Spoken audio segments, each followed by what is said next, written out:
It is your buddy, Peace and Harmony, with you here today. Much love going out to all the beautiful, empowered harmonizers.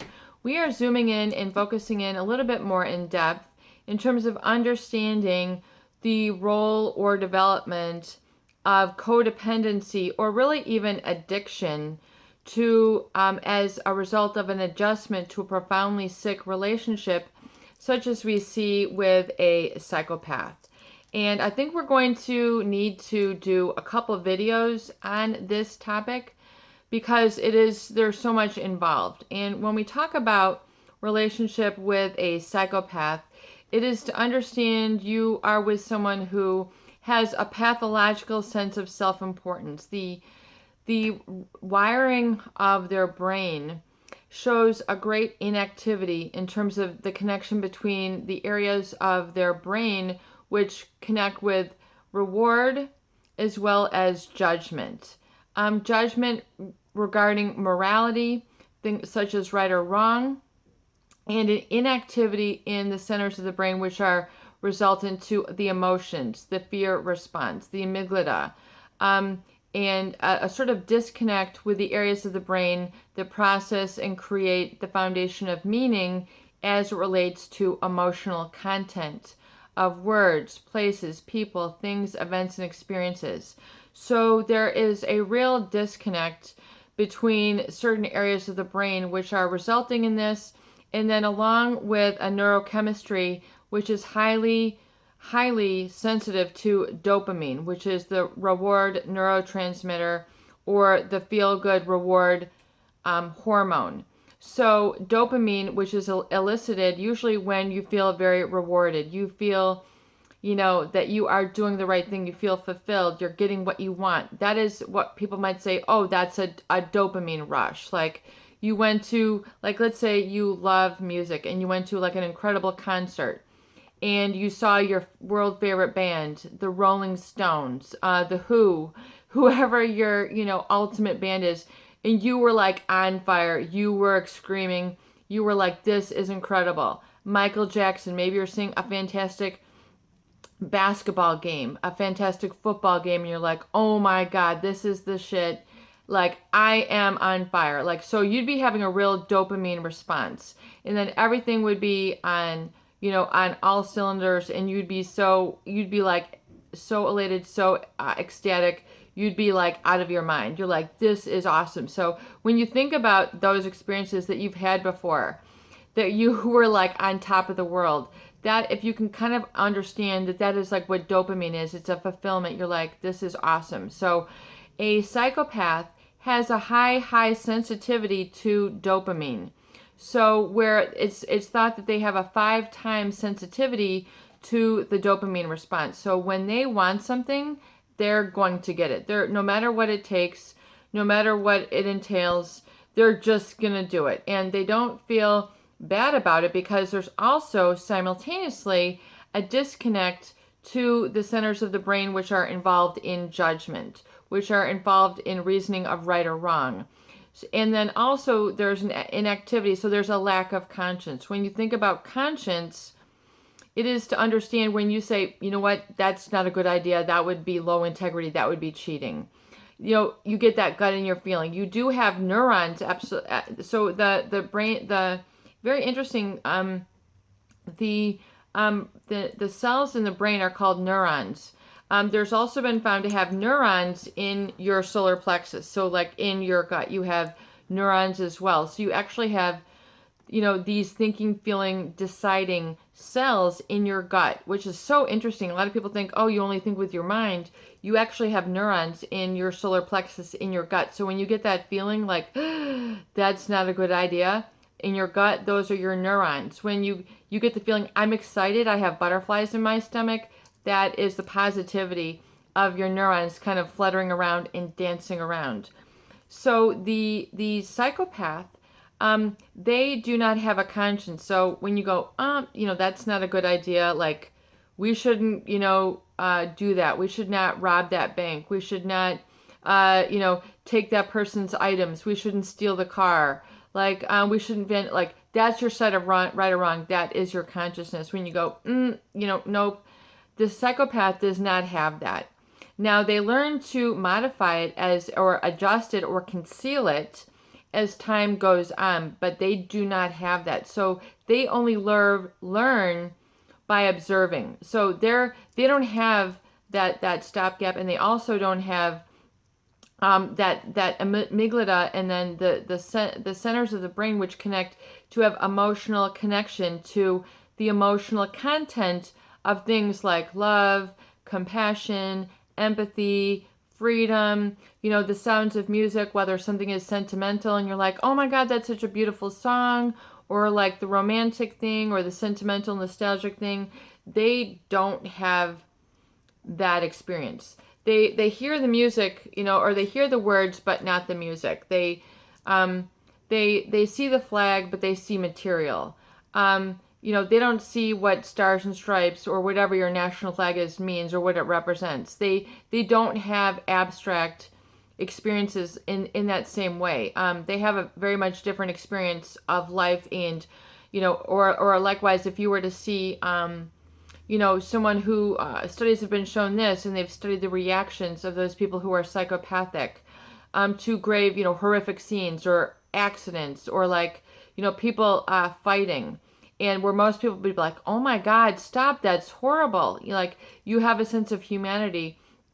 The psychopath takes it as more like, isn't that interesting how that's happening? They're more engaged. They're more like looking at it like, rather than being afraid or feeling that that's horrible, they're more intellectually curious or absorbed or engaged that way. They find it more intriguing or interesting. So, and they look at the whole of life as well as people as purely instruments. So just like instead of seeing your national flag and thinking of for what it represents, they just see some stripes of material kind of sewn together. It doesn't have any meaning. So they look at people in the same way.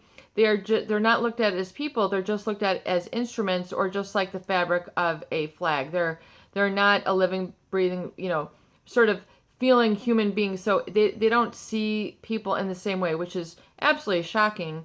But it is. And if you've experienced this type of person or exposed them or have been targeted by this type of person, you will know what it feels like to be demoralized, dehumanized, to on this really very deep energetic level to be violated, to be lied to have the meanings of things that you held dear and cherished is what is about you, to have that twisted, distorted, and destroyed, to be destroyed at all levels. It's an absolutely, it's like being non-existent while you're existing. That's actually kind of an interesting way to put it. It is like you are nothing, but you are alive. You feel this really, really very distant feeling of being lost or non-existent, but you're still walking, breathing. You question and doubt every single thing. Your mind has been so psychologically hijacked that the chemicals within your mind are all over the place and they're not where they should be. Everything is jumbled. You have confusion, fog. It's after have been addicted to or coming into contact with this type of individual who is twisted and distorted and engaged in a lot of convoluted and enigmatic or puzzling interactions. So in other words, there can to be targeted or made codependent or a partner to this type of entity is, and I call it an entity because I feel that what makes people is it's really not there. So it's a little bit terrifying, but we're going to delve into it anyway. So it is to understand that, let's see. Okay, so to understand that when you have been targeted or scoped out and made a victim of, because there is only victims to a psychopath. There is no kind play. These people will just work through, churn and burn through people as if, once again, as if it's fabric, as if it's today's underwear. They don't have an emotional connection. They don't see you as a living, breathing person. They will observe, and they will observe you and quote unquote what you find significant, meaning, important, your values, what makes you you, they'll get in there and remember we're dealing, so they will observe you in this very intellectual way. So they're able to perceive things about people which the ordinary person would not pick up. So weaknesses, strengths, what you find important. So to be love bombed by this person is to have them tell you things that your deepest, deepest, deepest, deepest, deepest resources would want to hear. You are precious. They might, so someone who does not even know you, when they're love bombing you, and not in an educational sense, but it's when they are scoping you out or grooming you for victimhood. So it's not, learning at the soul level. It's with a pre-calculated, premeditated, determined act to get you where they want you in the palm of their hands, and not seeing things and then swipe you off by the pathology with which they try to destroy people, because this is how they get along in life. This is just what they do. They take people down, they take people out, they destroy people financially, they do smear campaigns, they plant seeds of lies, of smearing people's reputation, trying to get them off their rocker, get them off of their focus. And it is to understand that they will do this in the love bombing stage by seeing what you react to. So if they tell you, they're telling you what you want to hear. You're so feminine, you're so masculine, and not in a genuine sense, like, that was, or like, a positive validating, knowing what you are and not wanting to take something because of the statement. There's an agenda there. So there's a falseness to what they're telling you. And a psychopath will unequivocally tell you, I'm telling you what you want to hear so I can get what I need. So there's this agenda or pre-calculated, premeditated situation. So it is to understand that they will get you where they want you. Like a viewer said, the putty in their hands. And it is to say, repeating back, and doing things that will make you become addicted, i.e., a partner. And so it is to tell you things like, you are so precious, or you are my, you are my main squeeze. Things that you want to hear that will satisfy this lack within your soul. So they'll be able to see the lonely. They'll be able to see those vulnerable, those who are naive and green. They'll be able to see these people. They're looking for people with whom they can get something from. And it is to be love bombed in this way. In other words, to do it in a way with which is satisfying of your weaknesses. So you get addicted to them telling you what you want to hear, to being the person that you've never known, to treating you like you've been the person who you've never known before. All of a sudden, here comes your soulmate. It's these experiences, or of being intoxicated, or there's something about their look which is mesmerizing.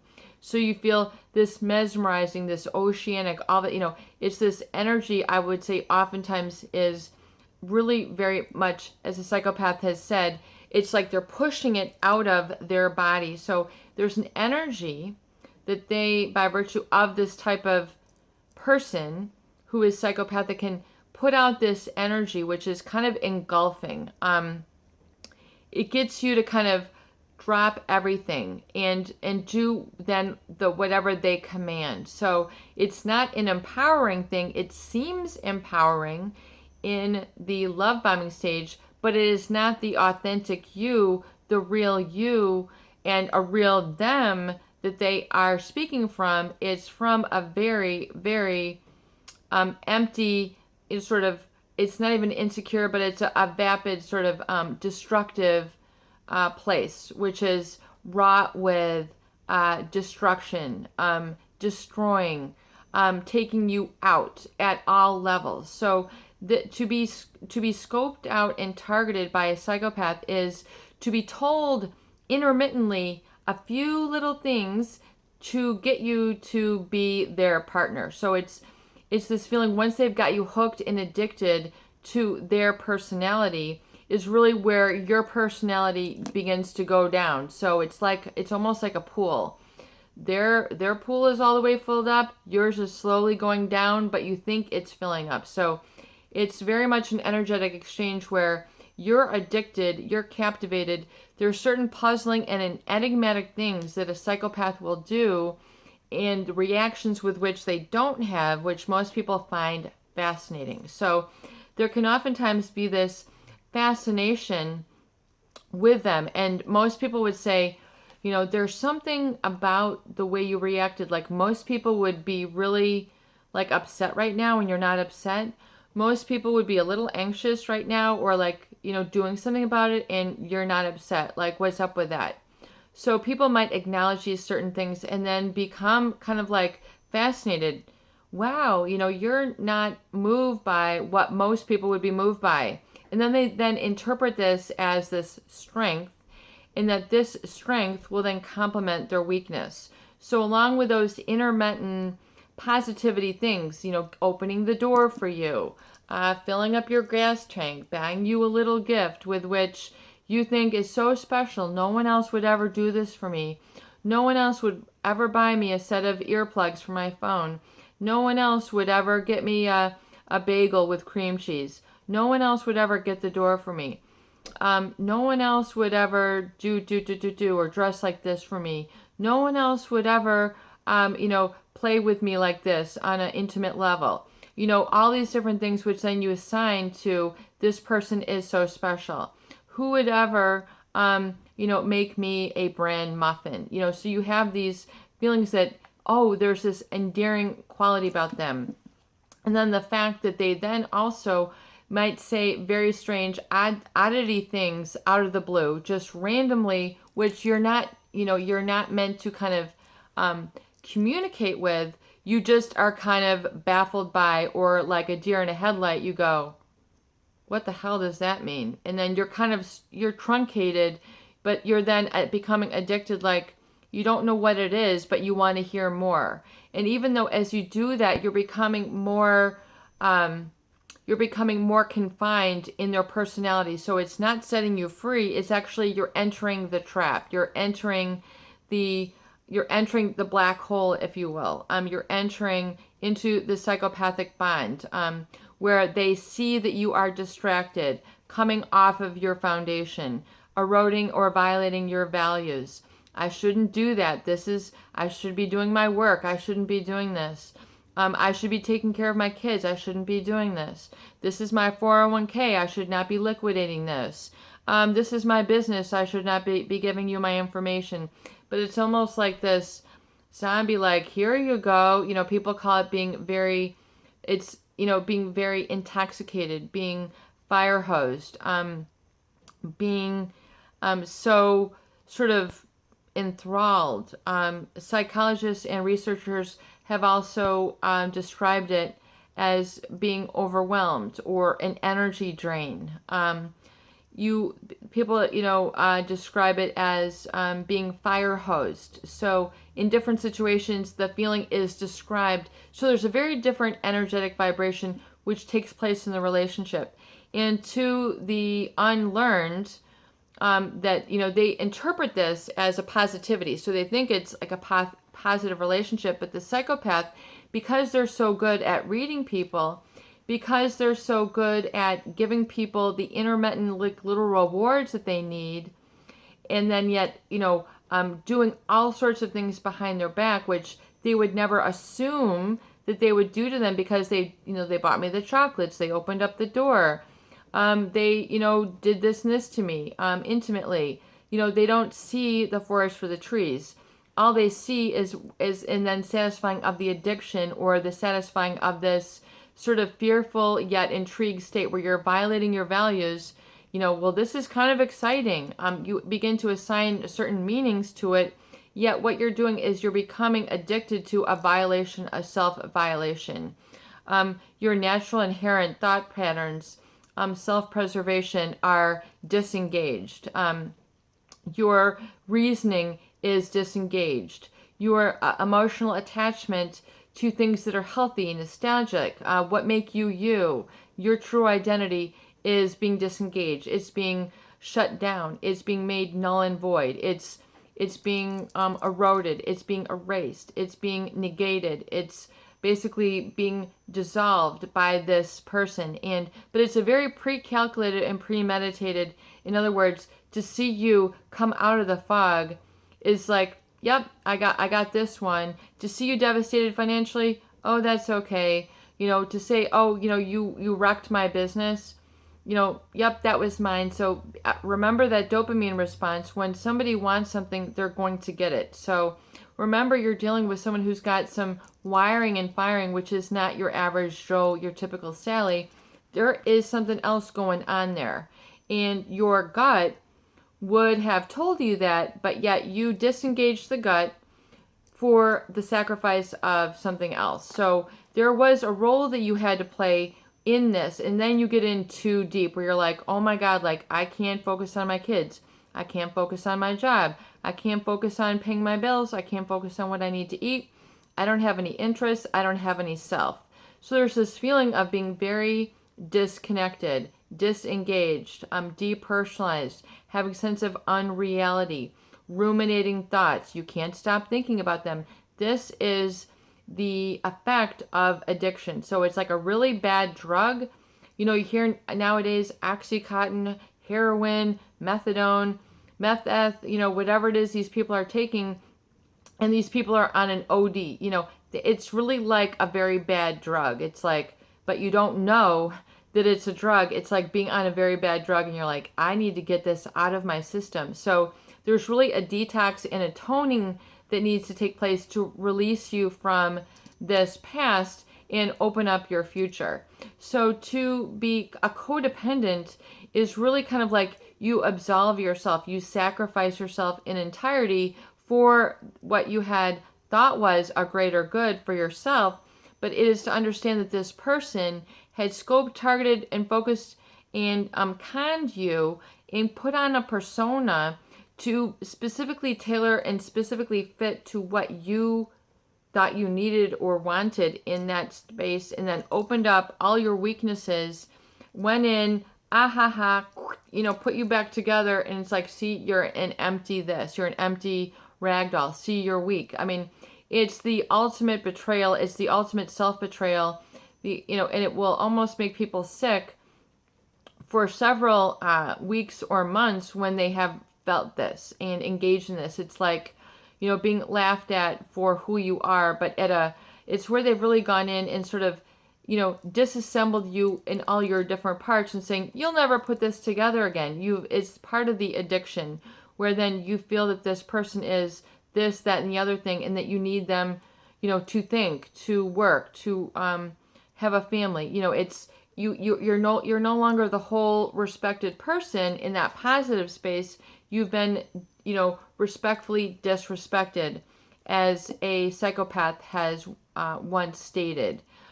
They will, respectfully disrespect you. There's this high level targeting where they make you feel one thing, but it's actually the other. So on the outside, see, look, I did this. See, look, I did that. See, look, I did this. Yet underhanded, there's all this stuff going on under the table, in the background, a real pathology where they will be betraying you right in front of your face and you don't even know it. And that is, the psychopath, the person who, is speaking to you, but meanwhile they're texting, another person who they're, going to set up a date on. It's the person who portends to be a business partner, but in the meanwhile is, taking all your context, taking all your intellectual knowledge or whatever it is, your database, for themselves, and then is plotting an exit strategy while they're taking you out to dinner, to conferences, etc. It's to have the ultimate duplicity. It's to experience the ultimate betrayal. It is to be conned. It is to be the target of a psychopath. So it's a very, very what the heck? This thing is like getting cold in here. And sorry guys if we're not doing the outside videos. It is like 45 degrees and raining, and Peace and Harmony ain't going out there for that. So we're going to do it inside a little bit more until it warms up. But it is, anyway, so it's very, very important for you to understand that this is a terrifying position to be in. You feel completely decentralized, dysregulated. You can't come from a space of center. You can't come from a state of focus. You often have these very, very powerful ruminating thoughts, flashbacks, and then even in your dream state, your mind is still wiring and firing all these chemicals, and you keep remembering them, or they come into your dreams, intrusive thoughts. This is the result of someone who is psychopathic, who don't care about nobody. All they do is care about themselves. On the outside shell, it seems as if they're in the ultimate, caring relationship, business relationship, what have you, but yet what they count on people seeing is they count on them as looking onto the positive and blowing that up and not seeing what's going on underneath their nose. So, that's why you have to, as they say, you have to remember, or like a lot of FBI people who study, they say you have to look at the lies. You can't, you have to look at the problem and not keep looking at the positive. You have to look at what they've actually done. But I did this, but I did that, so they'll put all that and try to make people focus on that and then re-hover them back. So they'll try to keep you addicted, keep you stuck, call you by your poopsie, how are you doing, sweet pea, or how you doing, bunny, or how you doing, la la la, and they'll never call you by your name. They're never engaging with the real you. They're engaging with a false external shell, and that also ultimately what is dehumanized person that they are trying to create you to be. But that is what it is to be conned, to be scammed, to be targeted by a very deceptive, impulsive, reward-driven individual who will do whatever it takes to whomever. It doesn't matter if you're a daughter, a son, a spouse, their child, their sibling, their boss, their clergyman. It does not matter your role in life. It only matters if they get what they want. So if they can get what they want, you'll understand that it is because they watch and scope out and mimic then people's reactions. So as I've said before in previous videos, a psychopath will look at a couple holding hands and then say, oh, that's what the opposite sex must want, and that's what I'll do. It's not coming from a genuine feeling. It's not coming from a humane space that I want to be close. It's coming from the place that they want to deceive you. They want to con you. They're mimicking what they think people will want or need, and then do it to satisfy that, to string this person along, or to lead them into really the trap that they want them to. And it's a very, very horrific place to be targeted by a psychopath. It can be very, very confusing, bewildering, hurting. It can ground you down to the point where you feel like a nothing, a nobody, not even a person. You feel dehumanized. All of the tools that I discussed here are how to get you back to your own whole internal state, where you're fully filled up with all the elements of life and the positivity, and completely disengaged from this type of person, and completely protected moving forward, and to the point where your attunement is so strong that you will no longer be impacted. You will have the boundaries and standards where there is no more violation. Energetically, physically, emotionally, spiritually, you will become completely atoned, and they are out of, and so there's the forgiving sense. It's like, oh my gosh, unbeknownst to me, I was taken in by this person. So against my better knowledge, experience, and I forgive myself. I had a grave error of judgment. I made a grave error in life. I did not know this. This is a lesson learned, and then away. They need to be gone, and then you need to process it also in your intellect as well as in your heart, and know that you are divine, you're human. You need to atone though, and kind of get rid of the mistakes that keep you thinking about this person. So oftentimes what I hear is that people are ruminating. they're having incessant thoughts. They're not able to sleep. They can't eat. They're sort of really super unhappy, and they're really feeling like on the fringe of their life or fringe of society. Well, it is to atone for that and say, OMG, this was a horrible encounter. I not only in my heart was it hurtful, my spirit, my psychology, my emotions, my physical body, my finances, it was hurtful on so many levels that I now know this to be the case. This is the knowledge. I am now my own internal teacher. I know this, and I will never, ever be taken down by this again. And I have this certainty and knowledge. So it's not just perception where you doubt yourself. There is a sense of knowledge. KNOWLEDG, which is the state of knowing. You are in a know state. You have gone through your lessons learned. You no longer entertain the idea of looking at this person in the eyes. You no longer entertain the idea of looking at pictures of this person. You no longer are attracted to keeping their phone number in your phone book. You're no longer attracted to what they're doing. You no longer want to follow them. You don't want to see them, look at them. You don't want to engage in them. You don't want to hear their name. You don't want to hear, whatever. You don't want to know what they're wearing. You don't want to know what they're doing. You don't want to know what their job is.